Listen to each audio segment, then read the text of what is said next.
you're going to be thanking God because you're not going to have to sue your professors. So, I think that's good. all right. Good job. Thanks. Sir Lindsay, define what personal brand means to you. I think a personal brand is really, really important for anyone, especially young professionals, because you really need to know yourself and be able to communicate what makes you different. Just like a company has a brand, I think every person needs to have a brand that defines who you are, what you do, and really makes you stand out from the crowd. Very good. List 3 attributes you'd most like others to use to describe you in your professional life. In my professional life, 3 attributes I think that I would want people to use, I think would be creative, organized, and responsible. And what are 3 attributes you'd most like others to use to describe you in your personal life? Probably pretty similar. I think definitely responsible, trustworthy, and why not creative? That works. Okay. Describe your own personal brand in 30 seconds or less. I don't know. I should know that, but I don't. I actually want to use that because I think that's one of the things people don't know what their personal brand is. Yeah, in 30 seconds or less, I think that's really hard. Yeah, exactly. Yeah. Do you work with anyone that's a lot older than you? Yes. Yeah. And what are some of your biggest challenges that you have while working with these older coworkers? I think ever since I graduated from college, I've worked with people who are much older than me, especially my first job right out of college, where I worked for several years. And I think the biggest challenge was also the biggest opportunity. They saw me as much younger and very inexperienced, almost naive in some senses. And I think, to a certain extent, that's true. You're young. But it was also a pretty big opportunity to break the stereotype and really rise above and beyond their expectations. Describe what the typical baby boomer looks like in your opinion. Like physically? No, I'm just kidding. Typical baby boomer, I think, is a very structured day, is used to putting in long hours. The whole work-life balance thing, I think, is something that comes with the younger generation that maybe they don't appreciate as much, don't understand, and hours in equals, success. Very good. What did you know about personal finances when you graduated from college? Very little. Very, very little. And what do you wish you would have known about personal finances? I really wish that I would have known more about investing. The only advice that I got right out of college was start investing in your 401k immediately, and that's it. So I did that, which was good, but I wish I had known more about why and how much to invest and what other ways to save money and what to be saving for. Okay. Money or a funny money story you care to share, like a blunder that's happened? I don't know if it's really funny. It's something that worked out that could have been a huge mistake. I got married right out of college too, and we bought a house in Michigan, not really knowing that we were going to be moving to Chicago a year later. And so I think that when you're young and you're right out of college and you think you're making, big kid decisions, it's easy to maybe jump a little bit too quickly when maybe you should take things slower. And we ended up able to sell, but you never know what life's going to have ahead of you, especially when you're so young. So that could have been really scary. Very good. What is one thing that you wish you would have learned in college? Could be about anything. Networking. I think the power of networking, how to do it, why to do it, and just the importance of it every day of your life, whether you're young or old. Okay, and what is the biggest mistake you've made since graduating from college? Not taking the time to learn the ins and outs of a company that was offering me a job, and only looking at the offer letter, not looking enough at the culture. A little bit. I think it was more emotional for me. Like, my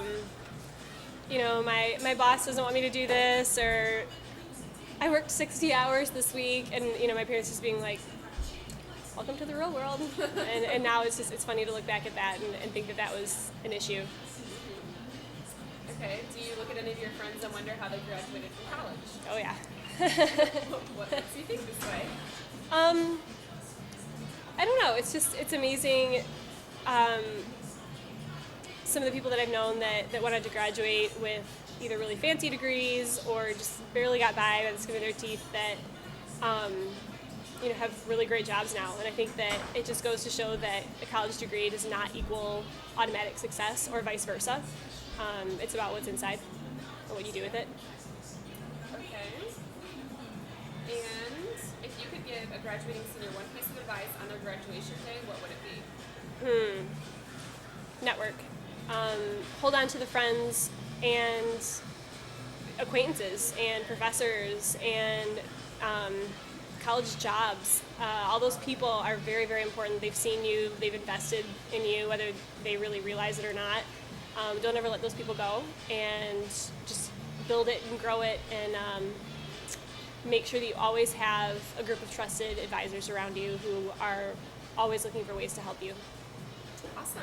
That's it. Personal brand means. Ooh, what a personal brand means? I mean, I think it means what you stand for, who you are. When someone talks to you in 30 seconds, when someone talks to you for a minute, kind of what do they take away from you? Kind of they say you never can have a second first impression, and that's what your personal brand is. It's your first impression. Okay, so give me that 30-second pitch about Jeff Day. Ooh, I mean, I think what you get is a balance. I mean, that's what I tend to try to pride myself on, is a balance between professionalism, personalism, and mixing up both having fun in the workplace but being able to be productive in the workplace.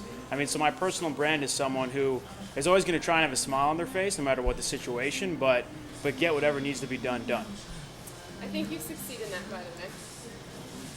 List 3 attributes you'd like others to use to describe your professional.